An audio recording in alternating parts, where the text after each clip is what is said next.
We can't bust heads like we used to, but we have our ways. One trick is to tell them stories that don't go anywhere. Like the time I caught the ferry over to Shelbyville, I tied an onion to my belt, which was the style at the time. So battle school.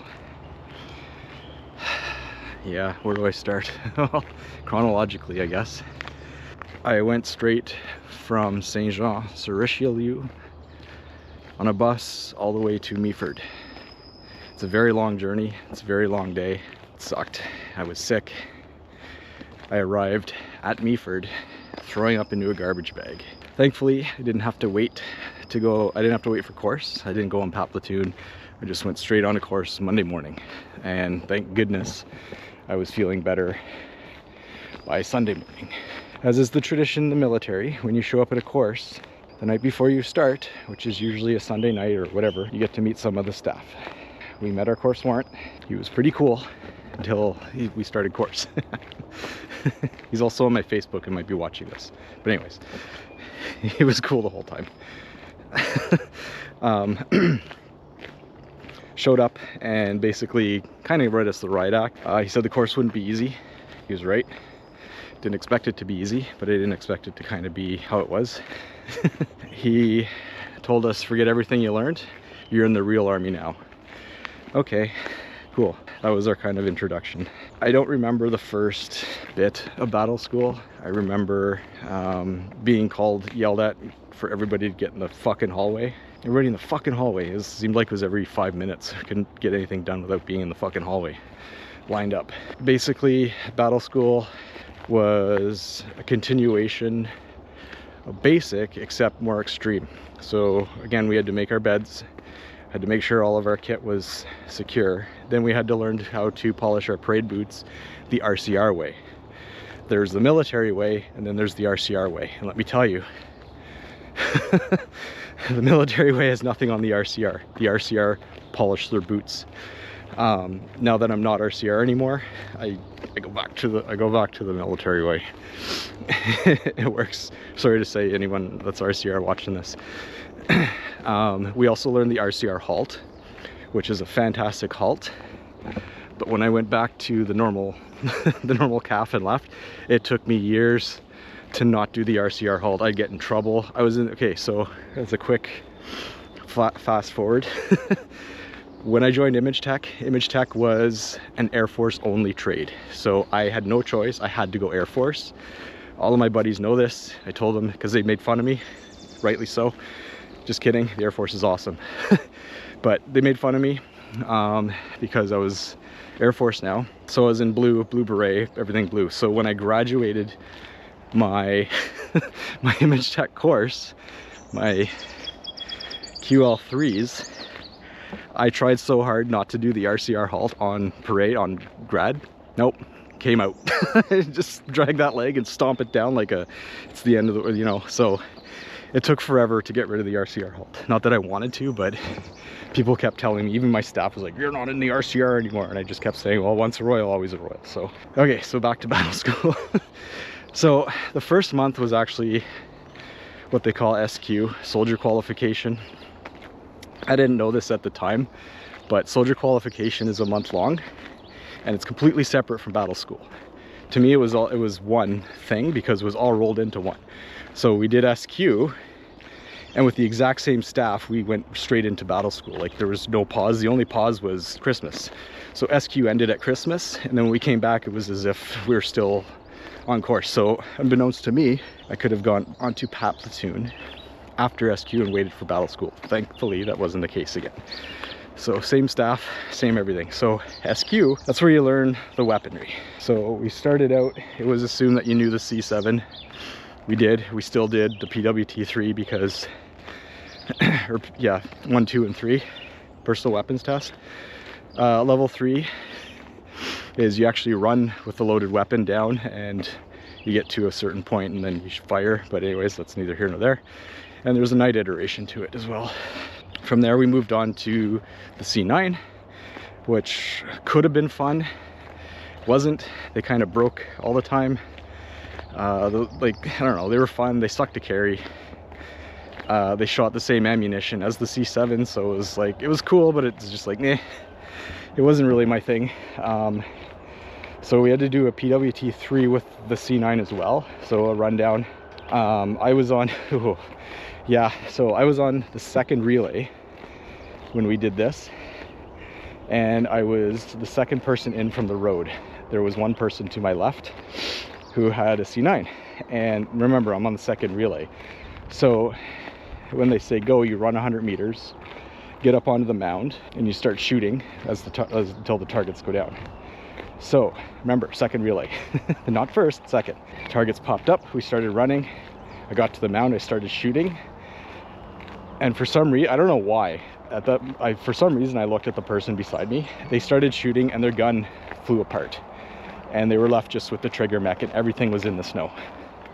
So I don't know how that happened. A little dangerous with live ammo in it.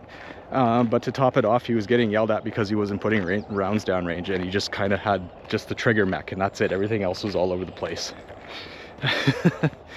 I don't remember what happened after that. I just remember keeping on running and shooting. It was also the first time I had hay box, army hay box, and the staff would have a cup of soup or a ladle of soup and ask you if you wanted soup or sauce, and it doesn't matter what you'd say, they just throw it on your plate. So it was always sauce, until eventually, you know, as you go through the course, they would actually give you soup in a cup instead of just dumping it on your plate. That's cool, whatever, it is what it is. After we learned the C9,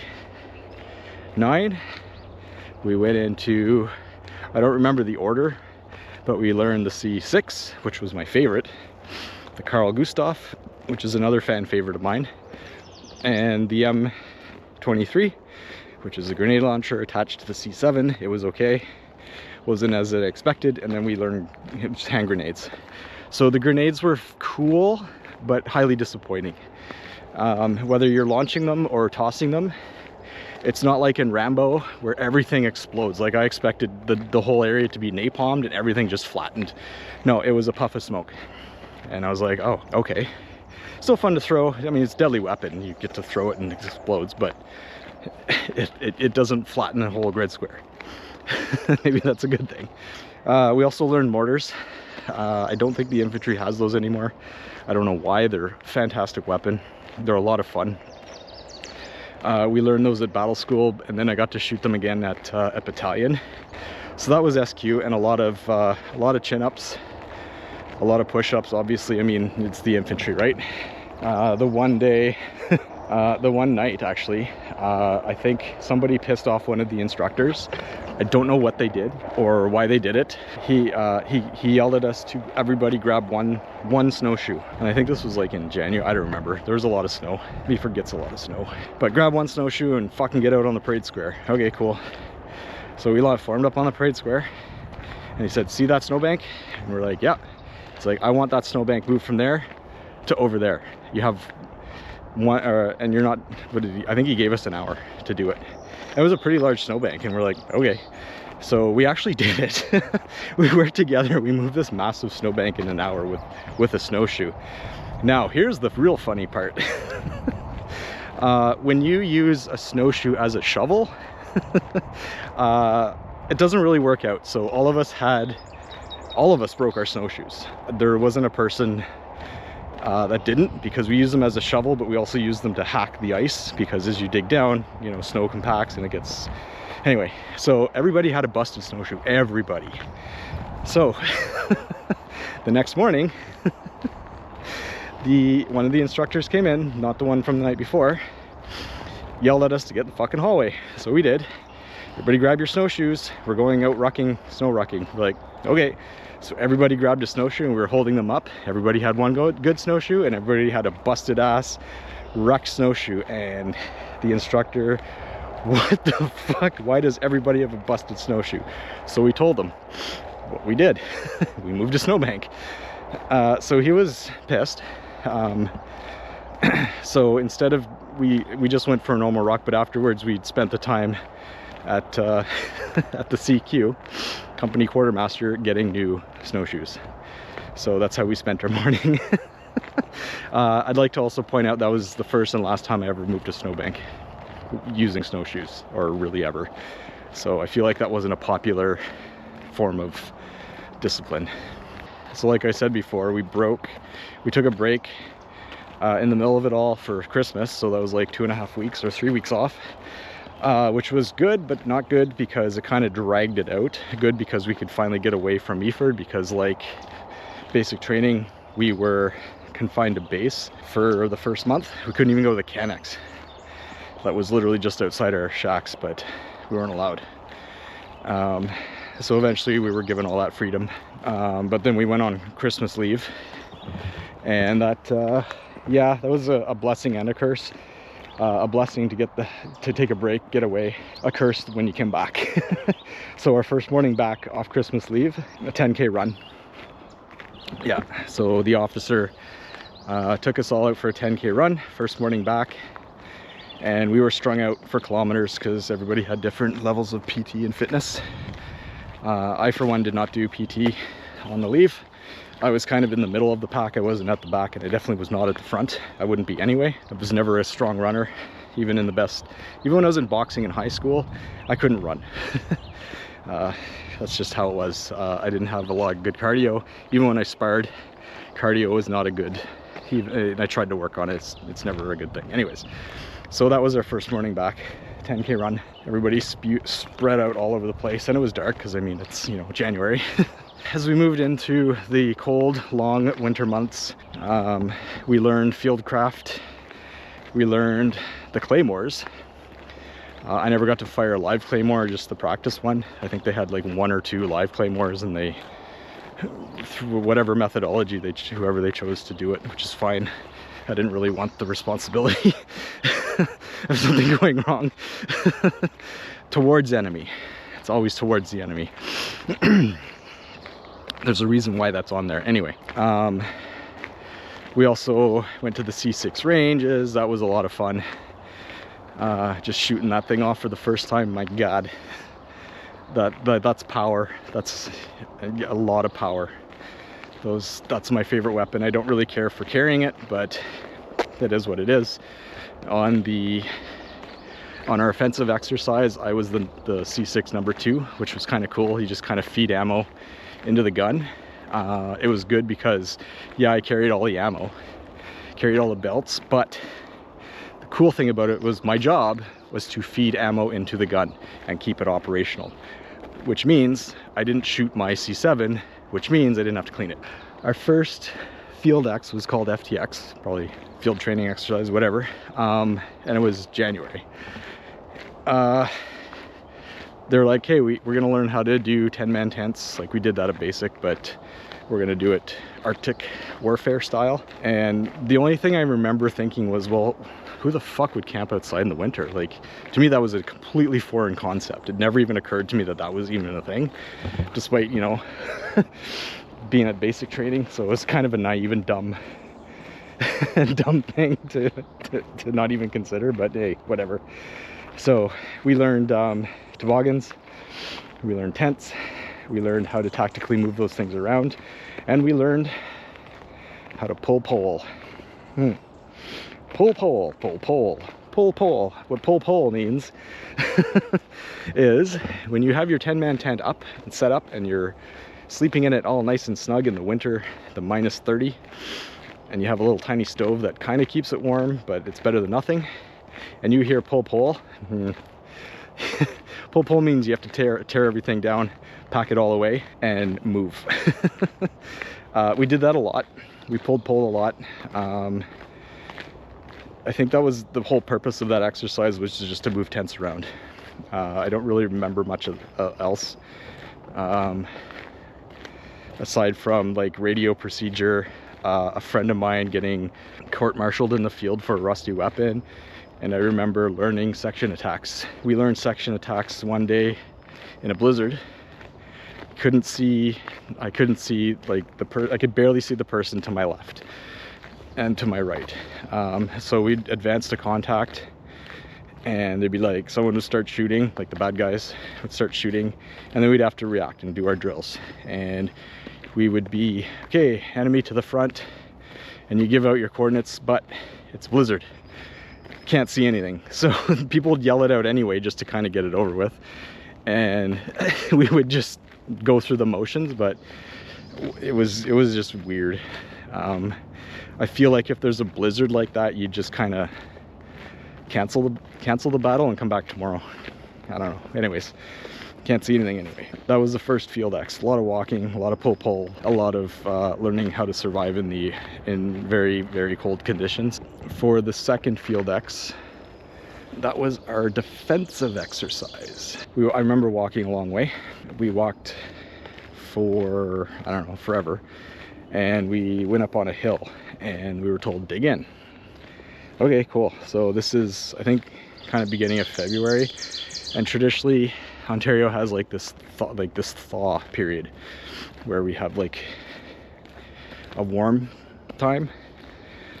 And it almost seems like spring, but it's not, and it's false, because in another week or two it's back to -30. But it was cold and wet, and we were on a hill, and I was the C6 number 2 on the defensive exercise as well as the offensive. That's cool. Just kind of, there's a core memory. So me and my fire team partner started digging in. We dug in, I don't know, an inch or two, a foot, and our trench started immediately flooding, and we're like, oh, that's not cool. So we moved over a little bit. Same thing. So only in Meaford can the ground flood when you're on top of a hill. We were overlooking stuff and it was flooding as we were digging. So I went up to one of the instructors and I asked, hey, the trenches are flooding, can we build up? Can we build a snow fort? Because there's snow.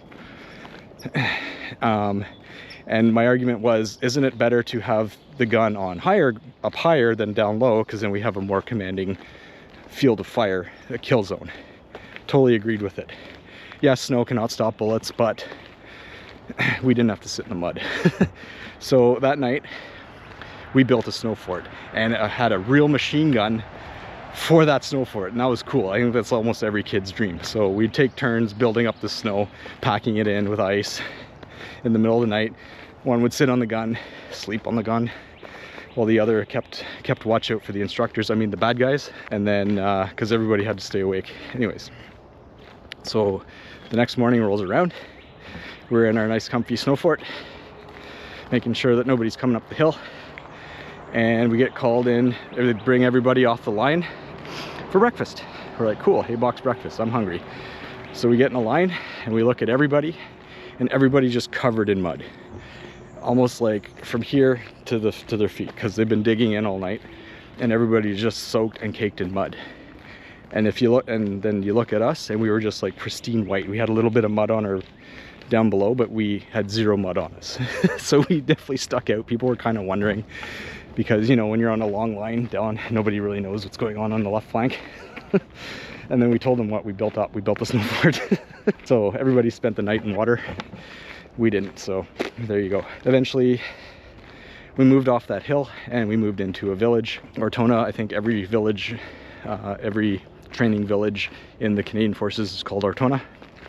There's one in Pett and there's one in Meaford. So I get the significance of it. I've read the battles, I've studied that battle. I get why. It's, you know, it's pretty cool. Anyway, moved into Ortona, and again it was a week of sandbagging everything. We had to make the mortar position, and it took forever. Everything was cold. Everybody took watch. Gate watch was fun. I remember being on gate watch with one guy, and this is when the sleep deprivation started kicking in. I was watching, so it was middle of the night, Zero Dark Stupid. And I remember talking with my fire team partner, and we were just chit-chatting about I don't know what. And I was looking down the road because we were at the gate, so I was looking down the road, and every about 50 meters there's a telephone pole. So there's the main road, and then you come down to our gate, and every 50 meters it might be like a 200-meter road. I don't know, I don't remember. And I was looking down and I could see two people walking, just coming towards us, and they would kind of like be silhouettes in the light and then kind of dim down in the shadow and then but I could never ever see really any features. I just saw there was 2 people.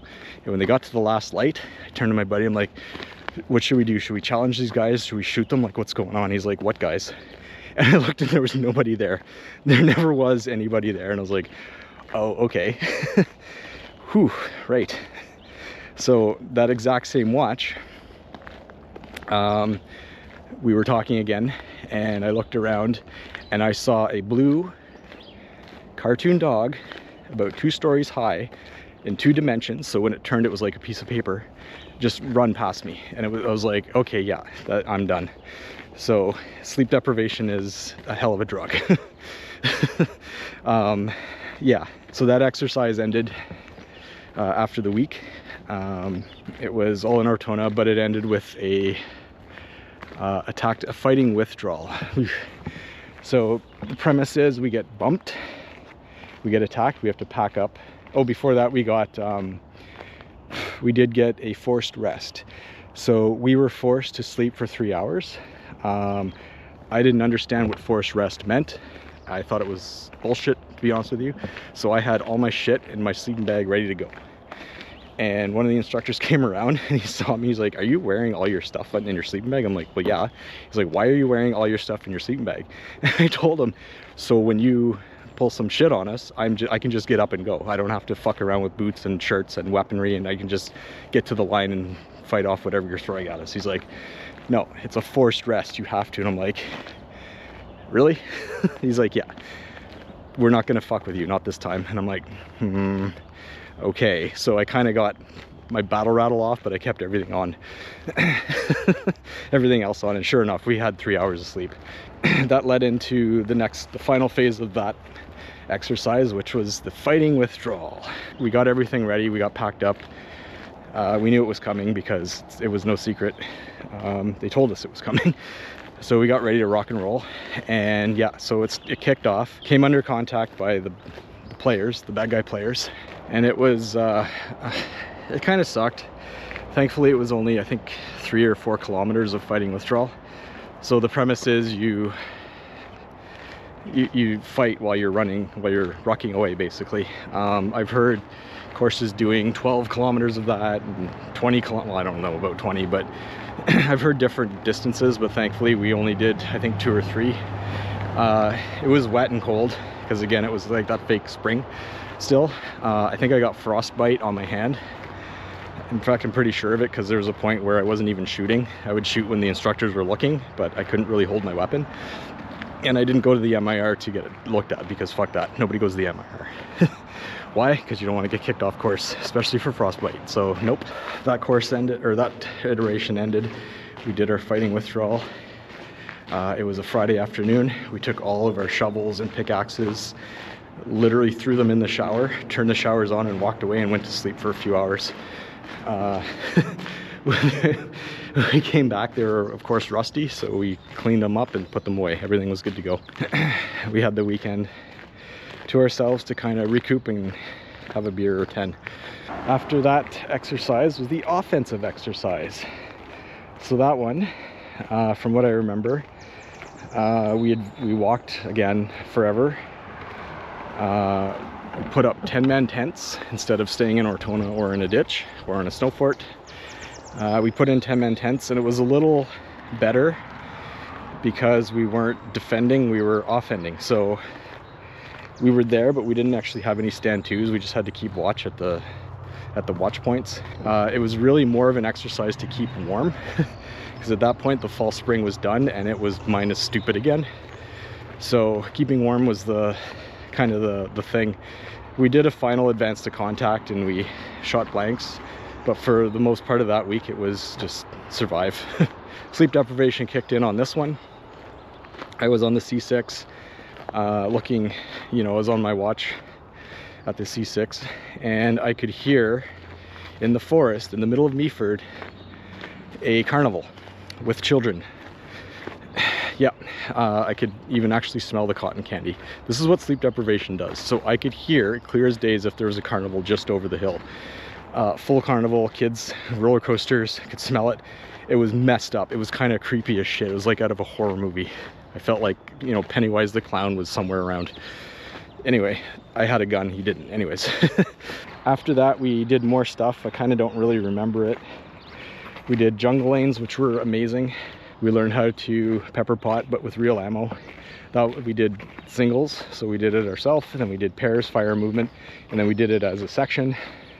And that was fun. Oh my god, that was the best time. Not only because, first of all, you know, it's fun to run around with live ammo and shoot at pop-up targets, but it was also beginning to have real spring. So the cold broke and things were just starting to get warmer, and you know, it was near the end of course, morale was improving, so everybody was just super fucking happy all of a sudden. It's amazing what the weather will do or not do. But then there was Hell Day. So basically the premise of Hell Day was they wake you up at zero dark stupid with garbage cans, just like in the movie. You grab all your combat gear and your ruck, you do a BFT, battle fitness test, 13 kilometers out and back. And it's not a basic training BFT where it's, you know, a medium pace. It's an RCR BFT where you basically sprint, well, not sprint, but shuffle the goddamn thing. So you're basically running it almost. From there, as soon as you're done, you go to the bayonet range. And because, you know, yes, the weather was warmer, but there's still snow knee deep. We had to run knee deep snow through a bayonet range and charge and stab at things. We would have had to do the obstacle course, but it was closed because it was too dangerous to go on, thankfully. From the bayonet range, we went straight into the gym where we went into CQC, close quarter battle, or CQB, CQC, close quarter combat. Anyways, we punched each other out and hit each other with oversized Q-tips, and that was interesting. I was the course photographer, go figure. And I asked if I could go first because my methodology was if I could go first, then I can just cover everybody else. The instructors agreed, so I was the first one in the breach for all the stuff, which is awesome. After that, oh, it was Tim Hortons. We were done. I forgot. So after the boxing and the pugil fighting, they gave us Timbits and coffee and donuts, and it was awesome. And during CQC or CQB, I can't remember which one it is because it's been a while.